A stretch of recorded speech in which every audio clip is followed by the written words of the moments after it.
Hey guys, welcome back to my channel. This is going to be another twin flame divine masculine reading. We'll just kind of see what comes up. I did already pull the cards, but I haven't started to tap much into the energies already. So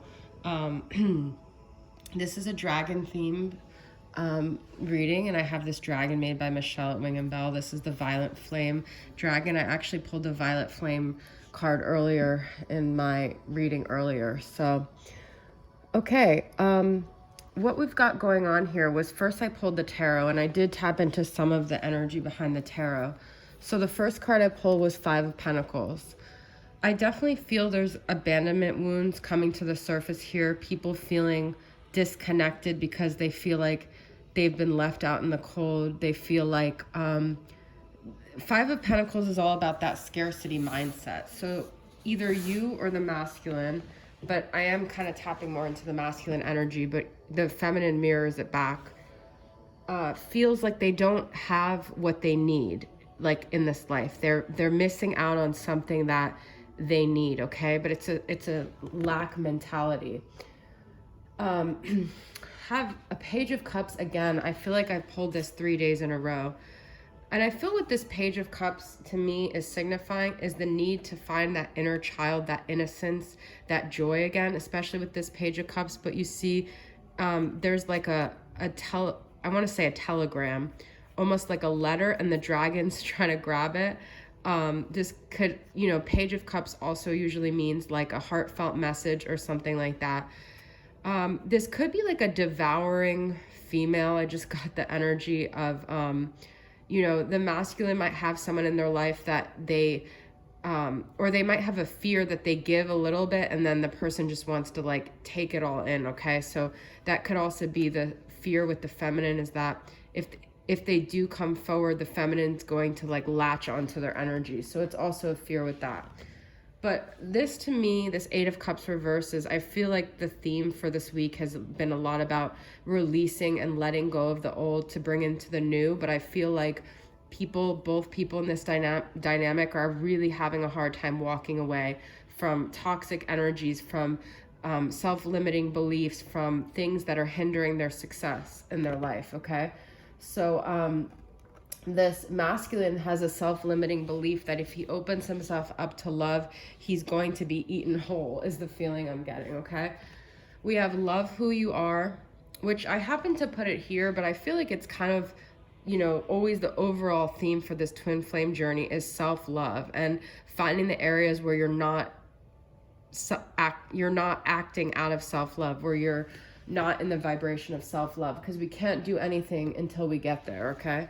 And then we have healing, okay? So that's what this week and the theme of the journey really is about: healing the wounds that make you feel unlovable, that make you not treat yourself with love, that hinder your ability to find that love projected on the outside because you're limited on feeling it on the inside, okay?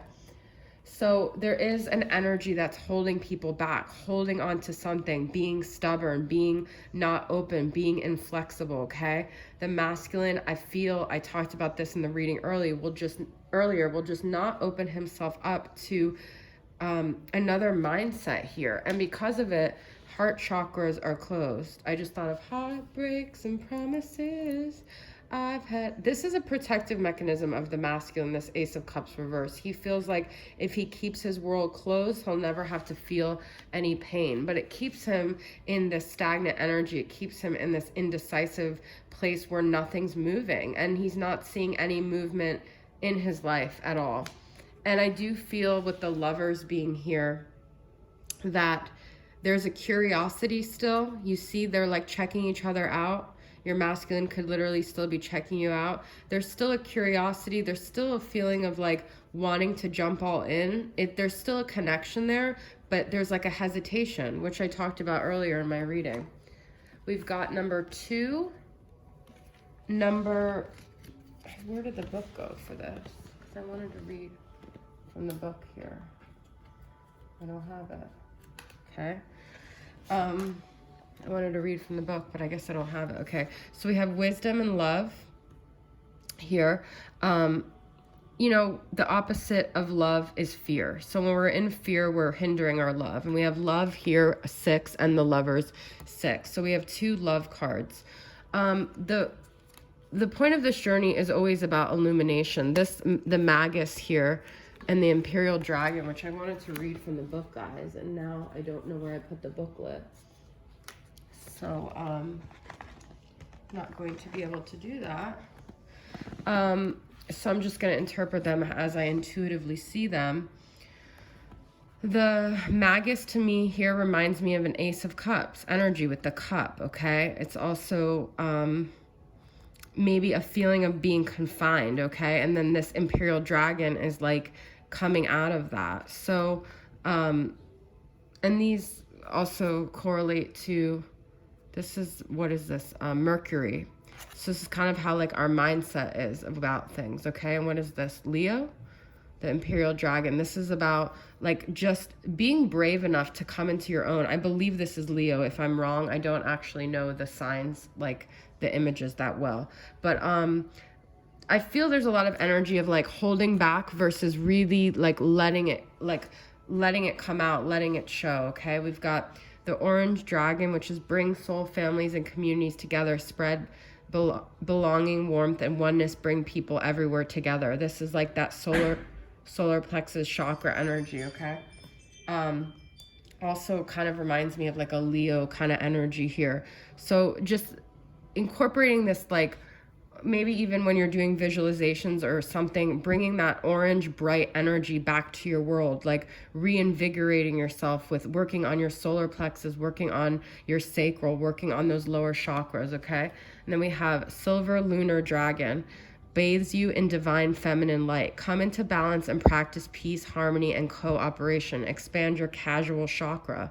This is really interesting because I feel like the masculine kind of wants to bathe in the feminine's light, but he's like, it's like this is him and this is her, and he's like, oh God, that looks so good. That beautiful bath, that light, that beauty, that joy, but I'm so scared because if I even put a little toe in, I'm gonna fall completely in. So there's like a fear of really bathing in that love, in that light. And I think it comes from a feeling of unworthiness, okay?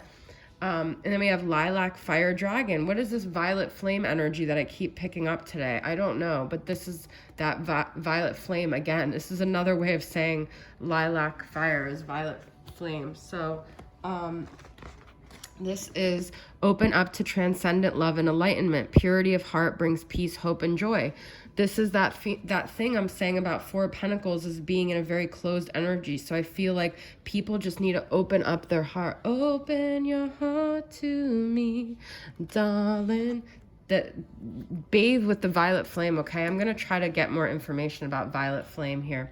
Then we've got boundaries, which came up in my reading earlier. So it's this delicate balance, because we do have balance here too.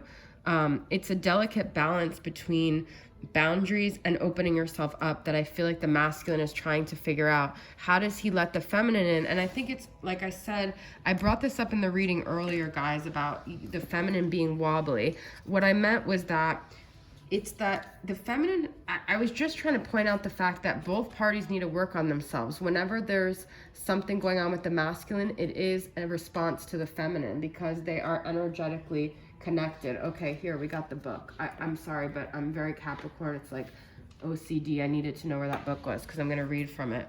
So it's like he needs to know that if he does come forward, that the feminine is not going to swallow him up whole, okay? So I want to see what it says about the Magus and the Imperial Dragon, even though I kind of interpreted it. Yep, it was strength. It was Leo, okay? Spiritual power, fortitude. True strength arises from the fusion of female intuition, spiritual energy, and masculine strength. Look at that. These two energies need each other. When masculine strength is exerted on its own, the underlying energy is one of dominance, which serves no higher purpose. The feminine also has to get her energy in balance, because that could also be what I'm saying is like there's an imbalanced energy within the feminine. So in order for them to come together and to even work, they'd have to both have their energies balanced, okay? And let's see what it says about the Magus. And that was Leo energy for The Magus is, oh, and wisdom, which we had, was the High Priestess. So that was Pisces energy. Okay. And the Love was another Lover's Gemini energy. And the Magus is the Magician, like I said. So, did I say that? Yeah, I said Mercury, because Mercury rules the Magician.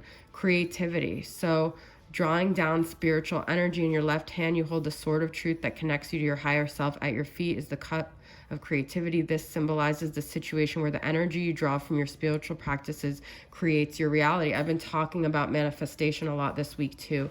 So it's all about what we're putting out there. We hold within us the power of the elements and the knowledge of how to weave them into our experiences. You have all the resources you need to make your reality one of beauty and joy. I mean, I feel this whole reading is about beauty and joy. Also, the Lovers, number 6, is all about beauty and, well, this is actually Gemini, sorry, so it's not Venus rule. But we do have love a lot in this reading, okay? And I'm going to look into the Violet Flame and post more on that. So I hope this resonated with you guys. Thanks for tuning in, and I'll see you guys next time. Bye.